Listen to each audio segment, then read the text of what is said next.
Hello friends, welcome back to our channel Radhika real vlogs. ఎలా ఉన్నారండి అందరూ? నేనైతే బాగున్నాను, మీరందరూ కూడా బాగున్నారని అనుకుంటున్నాను. ఇదైతే నేను సండే రోజు షూట్ చేసిన వీడియో అండి. అనుకుంటాం కానీ ఆదివారం రోజు ఆడవాళ్ళకి సెలవు కాదు కదా, ఇంకా 4-5 పనులు ఎక్కువే ఉంటాయి. నిజం చెప్పాలంటే నాకైతే ఎవ్రీ సండే అలానే రెస్ట్ తీసుకోవాలనుకుంటున్నాను. రెస్ట్ కాదండి, ఇంకా ఎక్కువ టైర్డ్ అయిపోతాయి అనమాట. ఇక్కడ ఈ ముగ్గు వచ్చేసి నేను ఫ్రైడే రోజు వేశాను. స్టార్ ముగ్గు చాలా అంటే చాలా అందంగా వచ్చింది. ఈ నెక్స్ట్ మా కమింగ్ వీడియోస్లో అయితే డీటెయిల్గా అయితే వేసి చూపిస్తాను. ఇక్కడ ఏంటి అంటే నేను నైట్ పూట బట్టలు అయితే మిషన్లో వేసుకుంటున్నాను. ఎందుకు అంటే డే టైంలో ఎప్పుడు వర్షం వస్తుందో అర్థం అవ్వట్లేదు. ఇంకా సో నైట్ వేసుకొని మార్నింగే ఆరేసుకుంటే ఒక 2-3 అవర్స్లో ఆరిపోతాయి కదా. కాకపోతే నేను ఏంటంటే సర్ఫ్లో నానబెట్టి వేస్తున్నాను, అందుకే బట్టలు కూడా చాలా తెల్లగా అవుతున్నాయి. డెలికేట్లో వేయడం వల్ల మనకి కరెంట్ కూడా మనం కొంచెం కరెంటును పొదుపుగా వాడుకున్న వాళ్ళు అవుతాం అన్నమాట. ఇంకా చెప్పాను కదా, ఆదివారం ఏంటి అంటే ఇంకా మనకి ఏకాదశి వస్తుంది కదా బుధవారం రోజు. అందుకని చెప్పేసి బూజులు ఉన్నాయి. ఎప్పటికప్పుడు తీసినా కూడా బూజులు అనేవి, పండగ అంటే కంపల్సరీగా బూజుకర్రతోని బూజు చేసుకోవడం అందరికీ తెలిసిన విషయమే కదా. ఏ పండగైనా ఫస్ట్ బూజులు తీసుకుంటాము. నేను అలాగే ఇల్లంతా బూజులు అయితే తీసుకున్నాను. అసలు తీసుకున్న తర్వాత బూజులు తక్కువనే ఉన్నాయి, కానీ ఒక అది ఆ ఫ్రెష్నెస్ అనేది చాలా మంచిగా గోడలు చూడగానే ఏదో కొత్తగా అనిపిస్తుంది అనమాట. ఎందుకంటే పైన మనకి ఎట్లాంటి స్ట్రెచెస్ మార్క్స్ కానీ అలాగే ఏవి పిల్లలు స్కెచ్లు పెట్టి వాడడం అట్లాంటిది ఏమి చేయలేదు అంత హైట్కి. సో అది చూసినా కూడా చూడాలనిపిస్తుంది. ఇంకా అన్ని రూమ్స్ అయితే క్లీన్ చేసుకున్నాను. ఒక పిల్లల బెడ్రూమ్ మాత్రమే తీసుకోలేదు. ఎందుకు అనంటే వాళ్ళు పడుకొని ఉన్నారనమాట. సో ఎప్పుడైనా పిల్లలు పడుకొని ఉన్నప్పుడు కానీ లేదంటే వాళ్ళు పడుకొని ఉన్నప్పుడు అసలు మనము ఇల్లు కూడా ఊడ్చొద్దని అంటారు. కాకపోతే ఇప్పుడైతే అవన్నీ మర్చిపోయి పొద్దున్నే పూజలు చేసుకోవాలి అని లేదంటే పొద్దున్నే పని అయిపోతుంది అని చెప్పేసి ఎవరు ఎక్కడ పడుకున్నా కూడా మన పనులు అయితే మనం చేసేసుకుంటున్నాము. సో అంతే కదా, ఇంకా మనం కూడా టైంతో పాటు పరిగెత్తాలి. పురాణ చాదస్తాలు అన్నీ పట్టుకుంటే మాత్రం ముందుకెళ్ళలేము. ఇక్కడ ఏంటంటే ఇంకా సండే స్పెషల్ కోసమని పిల్లలు ఏదో ఒకటి చేయమని అయితే అడిగారు. సో నేను ఏంటి అంటే మటన్ మాత్రం ఎవ్రీ వీక్ తినలేమండి మేము. ఎవ్రీ సండే మటన్ తినలేము. చికెన్ కూడా హెల్త్కి అంత మంచిది కాదు అంటున్నారు. ఇంకా పెద్దమ్మ ఎప్పటి నుంచో ఎగ్ బిర్యానీ చేయమ్మా అని అడుగుతుంది. ఎగ్ బిర్యానీ తెప్పిస్తావా చేస్తావా అన్నట్టుగా మాట్లాడింది. కాకపోతే ఇప్పుడు రెస్టారెంట్లో ఫుడ్ ఆన్లైన్లో పెట్టుకున్నా ఆర్ఎల్స్ మనము రెస్టారెంట్కి పోయి తిన్నా కూడా బిల్లు మాత్రం చాలా టూ మచ్ అవుతుంది. ఇంకా అందుకని చెప్పేసి నేను ఇంకా అలాగ ఓపిక తెచ్చుకొని సండే అయినా సరే అవన్నీ పనులు చేసుకున్న తర్వాత సరే తనకు అడుగుతుంది కదా ఎప్పటి నుంచో ఒక్కసారి చేసి పెద్దాము అని చెప్పేసి ఇక్కడ ఎగ్ బిర్యానీ కోసం అయితే స్టార్ట్ చేశాను. ప్రాసెస్ అయితే చాలా సింపుల్గానే ఉంది, కానీ చాలా అంటే చాలా టేస్టీగా ఉందండి.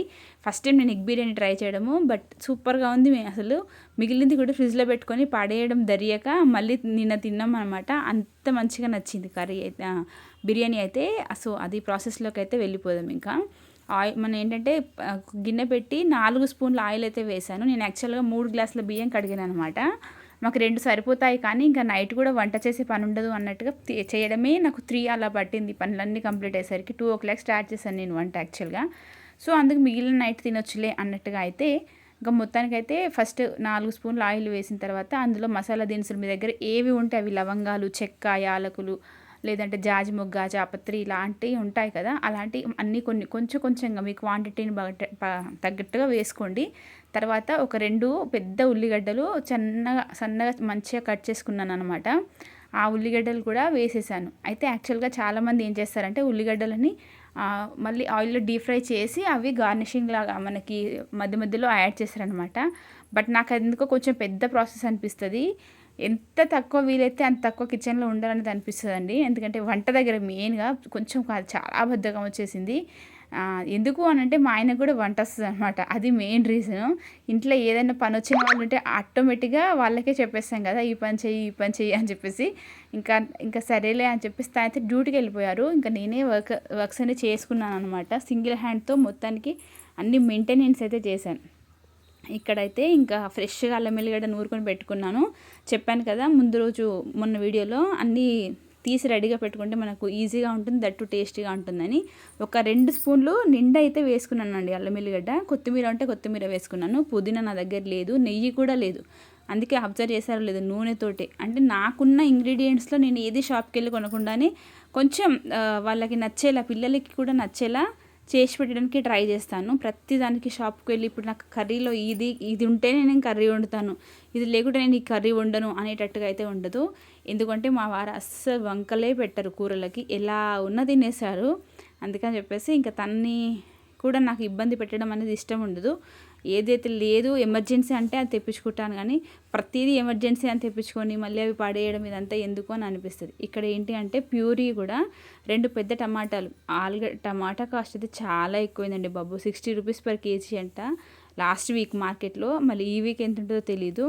సో ఏమంటారు, చాలా భయంగా 2 టమాటాలు అయితే తీసుకున్నాను అనమాట.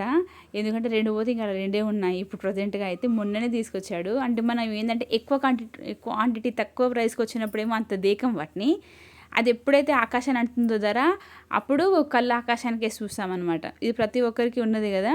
సో ఇక్కడైతే ఇంకా టమాటా ప్యూరీ వేసుకున్న తర్వాత సరిపోయినంత కారం, యాక్చువల్గా మాది కారము చాలా కారంగా అంటే ఘాటుగా ఉంది, అమ్మ కొట్టించినాయి. అందుకని చెప్పేసి నేను ఒకే స్పూన్ కారం వేసాను. ఎందుకంటే పిల్లలు ఇష్టంగా తినాలి. మనకు లేకపోయినా మనం అడ్జస్ట్ అవుతాం, కానీ పిల్లలు వాళ్ళు అడిగినప్పుడు వాళ్ళది చేసి పెడితే వాళ్ళకు కూడా చాలా సంతోషం ఉంటుంది. అలాంటి కొన్ని చిన్న అలవాట్లు అయితే మనం పిల్లలకి కంపల్సరీగా నెరవేర్చాలండి.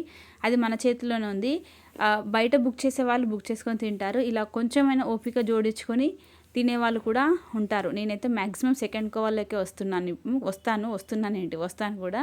ఇక్కడ ఏంటి అంటే మంచిగా మగ్గింది, అందులోనే ఉప్పు కారం వేసాను. కారం కూడా మా రుచికి తగినంతగానే వేసుకున్నాను. ఉప్పు కూడా రుచికి తగినంతగా వేసుకున్న తర్వాత నెక్స్ట్ మంచిగా సిమ్లో పెట్టి ఒక 2 నిమిషాలు అలా పక్కన పెట్టేసుకున్నాను. అంటే వేయించి పెట్టుకుని అని చెప్పేసి మూత పెట్టి పెట్టేశాను కాసేపు. ఎందుకంటే మనకు ఆయిల్ అనేది పైకి తేలేంత వరకు మగ్గనివ్వాలి. అందులోనే ధనియా పౌడర్ వేసుకున్నాను. అదే గ్రేవీలో 2 స్పూన్ల ధనియా పౌడర్ వేసుకున్నాను.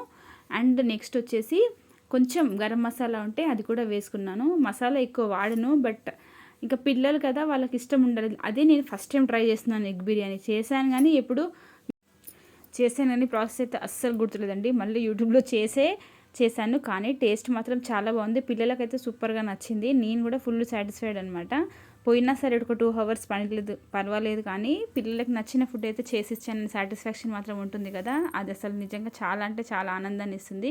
ఇక నెక్స్ట్ అయితే ఇక్కడ కోడిగుడ్లు ఉడకబెట్టాను కదా, అవి ఏంటంటే కొంచెం సేపు ఇలా కర్రీలో ఫ్రై చేస్తే ఆ గుడ్డుకు మనం వేసిన ఆ గ్రేవీ అనేది పడితే కూడా టేస్టీగా ఉంటాయి అని చెప్పేసి ఫస్ట్ అయితే అవి వేయించి తీసి పక్కన పెట్టుకున్నాను. ఇప్పుడు ఒక గ్లాసున్నర వాటర్ అయితే వేసుకుంటాను అనమాట అన్నంలో. అంటే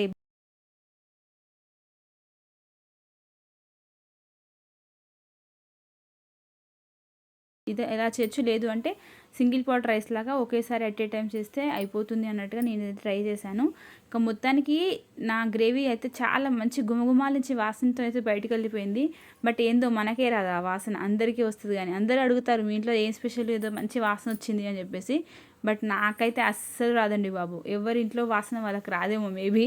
ఇక్కడ ఏంటి అని అంటే మనకి ఎండు మెంతం ఉంటుంది కదా, డిమార్ట్లో దొరుకుతుంది, కస్తూరి మేతి అంటాం కదా, అది కూడా కొంచెం యాడ్ చేశాను. ఎందుకు అని అంటే మంచి ఫ్లేవర్ అయితే వస్తుంది. పుదీనా లేదు కదా ఎలాగో, అందుకని చెప్పేసి అది వేసాను. ఇక్కడ గ్లాస్కి వచ్చేసి గ్లాసున్నర నీళ్ళు అయితే యాడ్ చేస్తున్నాను అనమాట.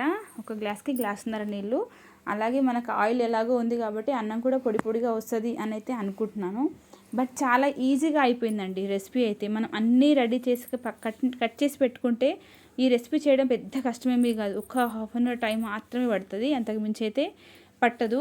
ఇంకా చూసారు కదా, వాటర్ అయితే వేసుకున్నాను. ఇంకా ఇది ఎసరు వచ్చిన తర్వాత బియ్యం అయితే వంపి అందులో అయితే వేయాలి. ఇంకా వేసిన తర్వాత కాసేపు మనం ఒక 10 నిమిషాలు దానికి అలా రెస్ట్ ఇచ్చేసామనుకోండి, అప్పుడు గుమగుమాలించి కోడిగుడ్డు బిర్యానీ సూపర్ టేస్ట్తో అయితే రెడీ అయిపోతుంది. ఇంకా ఈ పండ్లన్నీ ఇదంతా అయ్యేసరికి నాకు ఆల్మోస్ట్ 4 o'clock అయిందండి. లంచ్ టైం కూడా అయిపోయింది. లంచ్ చేసే టైం కూడా 3 to 4 అయింది. నేను నార్మల్ డేస్లలో కరెక్ట్ 2 o'clock తింటాను, కానీ ఇంకా సండే కదా, స్పెషల్ కదా, ఆడవాళ్ళకి ఆదివారం సెలవు అన్నట్టుగా నా తిండికి లేట్ అయింది ఆ రోజు. 4 o'clock కొంచెం తిని ఇంకా నైట్ తినేసాను. ఇక్కడ చూసారు కదా, పైన ఒక బరువు పెట్టేసి అయితే ఆవిరి బయట పోకుండా పెట్టేశాను. మొత్తానికైతే చాలా పుల్లలుగా నీట్గా అయితే వచ్చేసిందండి నా బిర్యానీ. టేస్ట్ కూడా చూసాను, చాలా బాగుంది. కాకపోతే కొంచెం సప్పగా ఉంది, ఉప్పు కొంచెం తక్కువ వేసాను, చప్పగా ఉంది అంతే. బట్ ఉప్పు కలిపినంత తర్వాత మాత్రం సూపర్ అంటే సూపర్గా ఉంది టేస్ట్ అయితే. మీరు కూడా ఎవరైనా ఇలాంటి వెరైటీ వంటలు ట్రై చేయాలంటే కంపల్సరీగా ట్రై చేయండి. పెద్ద ప్రాసెస్ ఏమీ ఉండదు. అన్నీ ఇంట్లో ఉన్న వాటితోనే, కొత్తగా నేను చూసారా ఏమీ కొనుక్కురాలేదు అసలు. ఇంట్లో ఉండే వాటితోనే ఈ బిర్యానీ అయితే సండే రోజు స్పెషల్ చేశాను. ఎందుకంటే చికెన్ తినొద్దంటున్నారు, మటన్ ఊరికే తింటే బోర్ వస్తుంది, అందుకని చెప్పేసి ఆల్టర్నేట్గా చికెన్ బిర్యానీ చేసేసాను అనమాట. ఇంకా ఇక్కడైతే ఏవైతే గుడ్లు తీసి పక్కన పెట్టుకున్నామో ఉడికించిన గుడ్లు, అవన్నీ పైన మంచిగా అన్నంలో పెట్టేసి మూత పెట్టి ఒక 10-15 నిమిషాలు అలా వదిలేసిన తర్వాత స్టవ్ ఆఫ్ చేసుకోవాలి. ఆ తర్వాత కూడా ఒక 10 నిమిషాలు ఉంచి తర్వాతనే వడ్డించుకొని తింటే ఆ ఉన్న ఫ్లేవర్ అంతా అన్నానికి పట్టించేసి మనకు వచ్చేసి చాలా అంటే చాలా టేస్టీగా ఉంటుంది. ఇంకా ఈ ఆదివారం అయితే ఇలా అయితే అయిపోయింది కదా. ఇంకా నెక్స్ట్ ఏంటి అంటే ఈ ఒక్క పని చేస్తూ నించుంటే టైం అవ్వదు అని చెప్పేసి గిన్నెలు అయితే ఫుల్ ఉండే అండి, సింకు నిండా గిన్నెలే ఉండే. ఇంకా అవి చూస్తే నాకు అసలు అన్నమేమో కానీ అసలు ఏ పని చేయబుద్ధి అయితే లేదు. ఆ సింకులో గిన్నెలు ఉంటే చిరాకు వస్తుంది కదా, అందుకని చెప్పేసి ఇంకా గిన్నెలన్నీ తోమైతే పెట్టుకున్నాను. బట్ ఇందులో ఇంకొక సీక్రెట్ ఏంటి అంటే పచ్చిమిరపకాయలు పేస్ట్లా కాకుండా నేను పచ్చిమిరపకాయలు కట్ చేసి ఒక 4 పచ్చిమిరపకాయలు అయితే కర్రీలో వేసుకున్నాను. చికెన్ కర్రీలో ఫస్ట్ ఆయిల్కి బదులు పచ్చిమిర్చి వేసుకుంటే టేస్ట్ చాలా డిఫరెంట్గా ఉంటుంది, పచ్చిమిర్చి ఫ్లేవర్ ఎక్కువ వస్తుంది అనమాట. బట్ నేనైతే ఈ మధ్య మర్చిపోతున్నానులేండి హడావిడిలో, 1-2 సార్లు అయితే అలా అయితే చేశాను. ఇంకా ఫైనల్గా అన్నమంతా అయిపోయిన తర్వాత కొత్తిమీరతో గార్నిష్ అయితే చేసుకొని కొంచెంసేపు మూత పెట్టేసుకొని దీన్ని దించేసి మంచిగా హాయిగా పిల్లలకు నేను పెట్టుకొని తినేయడమే ఆలస్యము. ఎంతసేపు మటన్లు చికెన్లు అనకుండా ఇలా కూడా ట్రై చేసుకోవడం ఈజ్ చాలా చాలా చాలా బెటర్ ఆప్షన్ అనమాట. ఈ 12 గిన్నెలతో పెట్టాను. ఇప్పుడు చూసారా నా కిచెన్ ఎలా ఉంది అనేది. సో ఇలా అయితే నేనైతే సండే అయితే ప్లాన్ చేసుకున్నానండి. ఈవినింగ్ 4:30 వరకు నాన్ స్టాప్గా ఏదో ఒకటి చేస్తూనే ఉన్నాను. మొత్తానికైతే బిజీగా అయిపోయినా సరే సాటిస్ఫాక్షన్ అయితే ఉంది. ఇది ఫ్రెండ్స్ ఈరోజు వీడియో. నచ్చితే కంపల్సరీగా లైక్ చేయండి. Thank you so much for watching this video. Tata.